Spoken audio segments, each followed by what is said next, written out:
আমার হাজবেন্ড মানে পরকীয় সম্পর্ক, আমাকে বিয়ে করছিল, তারপরে পরকীয়া করে আমাকে ছেড়ে দিছে।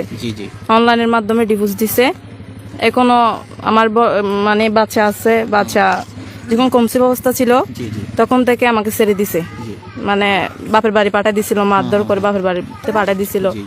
তারপর পরকীয় করে এখন আমাকে অনলাইনে ডিভোর্স দিয়ে এই নির্যাতন করতেছে আর কি। মানে চাচি, আপনার সাথে আপনার হাজবেন্ডের বিয়ে হয়েছিল কত সালে হয়েছে সেটা একটু বলতে পারবেন? 19 সালে, 2019 সালে ফেব্রুয়ারি 22 তারিখে বিয়ে হয়েছিল। ফেব্রুয়ারি 22 তারিখে আপনার সাথে হ্যাঁ বিয়ে হয়েছিল।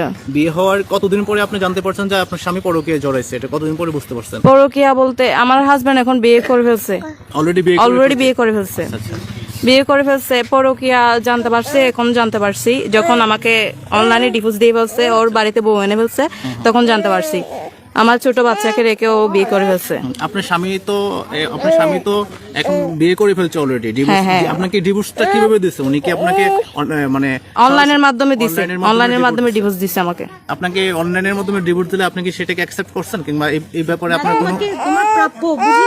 না, আমার প্রাপ্য বুঝিয়ে দেয় নাই, ও এখনো কিছু হয়নি। না, সমাধান বুঝিয়ে দেয় নাই। আপনার বিয়ের সময় আপনার যে ধরনের যে ডকুমেন্টারি ছিল, অথবা আপনার যে ধরনের আপনার পারিবারিকভাবে যা দেওয়া হয়েছিল, অথবা আপনার যে ধরনের না দেয় নাই, না কোনো কিছুই করে নাই। না, অনলাইনের মাধ্যমে ডিভোর্স দিয়ে ফেলছে।